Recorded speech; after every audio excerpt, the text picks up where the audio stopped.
Friends అందరికీ నమస్తే. నేను మీ అభిరామ్ రయ్య. Welcome to SV communication. అయితే నా వెనక బ్యాక్గ్రౌండ్ ఉంది కదా, ఈ బ్యాక్గ్రౌండ్లో ఫ్రీ బస్ అనేది అంటే ఏపీ గవర్నమెంట్, తెలంగాణ గవర్నమెంట్, రెండు గవర్నమెంట్లు కూడా మనకి ఫ్రీ బస్ అనేది ఇవ్వడం జరుగుతుంది. కాకపోతే దాన్ని ఏ విధంగా వినియోగించుకుంటున్నారు? మీ అవసరాలకు పోయి వినియోగించుకుంటే దానికి ఒక అర్థం ఉంది. మ్యాక్సిమం కొంతమంది ఎంప్లాయీస్ కానీ, వీలైనంత వరకు మహిళలు కానీ అవసరాలకి. అయితే మీరు మీ ఇష్టం, మేము ఎన్నిసార్లైనా వెళ్తాం, ఎన్నిసార్లు చేస్తామని కొన్ని అనుకోవచ్చు. కాకపోతే నేను ఒకటే చెప్తా, ఫ్రీ బస్ అనుకొని అన్నారు కానీ ఫ్రీ సీట్ అని అనలేదు కదా. ఫ్రీ బస్ అనుకొని అంటే దాని అర్థం ఏంటి? నువ్వు నిల్చొని కూడా ఫ్రీగా వెళ్ళాలి. ఇంతకుముందు 2009, 2010 సంవత్సరంలో మేము సాఫ్టెక్ సొల్యూషన్ అని కంప్యూటర్ కోచింగ్కి వెళ్ళేవాళ్ళం. ఉదాహరణకు తీసుకుంటే ఒకప్పుడు బస్సుల్లో ఇదే రద్దీగా డబ్బులిచ్చి నిలుచొని వెళ్ళిన రోజులు ఉన్నాయి. అంటే అందరు మహిళలకి నేనేం చెప్తున్నానంటే, ఇప్పుడు ప్రభుత్వం ఏదో ఫ్రీ బస్ ఇచ్చింది, సీట్లో కూర్చున్నాడు కూడా లేపేసి మేము ప్రయాణం చేస్తాము, లేకపోతే మా ఆడవాళ్ళు తప్ప ఇంకెవరికి ఎక్కించము.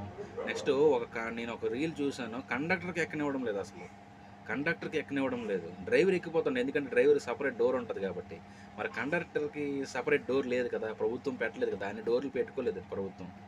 కాస్త ఆలోచించండి వీలైనంత వరకు.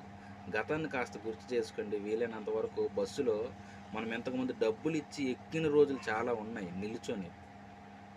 ఒకప్పుడు నేనే కూడా ట్రైన్లలో సీటు దొరకకపోతే మా నాన్న నేను వైజాగ్ విశాఖ ఐ హాస్పిటల్కి వెళ్ళేటప్పుడు 3 గంటల సేపు నిల్చొని వెళ్ళిన రోజులు ఉన్నాయి. 3 గంటల సేపు నిల్చొని వెళ్ళిన రోజులు ఉన్నాయి. అది మ్యాటర్. అందుకని నేను చాలామందికి ఏం చెప్దాం అనుకుంటున్నానంటే, వీలైనంత వరకు అత్యవసరంగా ఉపయోగించుకోండి. ఇప్పుడు మన ప్రజెంట్ ఏపీ ముఖ్యమంత్రి చంద్రబాబు నాయుడు గారైనా కానీ మహిళలకు ఫ్రీ బస్ ఇస్తామన్నారు కానీ ఆయన ఫ్రీ సీట్ ఇస్తామనలేదు. నీకు బస్సు సౌకర్యం కల్పిస్తున్నాం అంతేగాని మీరు ఇలాంటి ఇష్టారాజ్యంగా చేయకండి అనుకుని చెయ్యండి అనుకొని చెప్పలేదు ఆయన.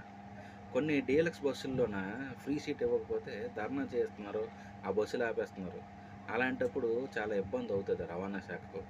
అన్ని బస్సులు ఫ్రీగా ఇస్తే గవర్నమెంట్ ఏమో ఎత్తుకోవాల్సి వస్తుంది. ఇక్కడ మళ్ళీ వాళ్ళు ఎక్కడి నుంచో ఒప్పుతేస్తారు, మళ్ళీ అదే మనకు వెనకేస్తారు, మళ్ళీ మన మీద ట్యాక్స్లు వేస్తారు. అది కాస్త గమనించండి. మీకు తెలిసిన వాళ్ళు షేర్ చేయండి.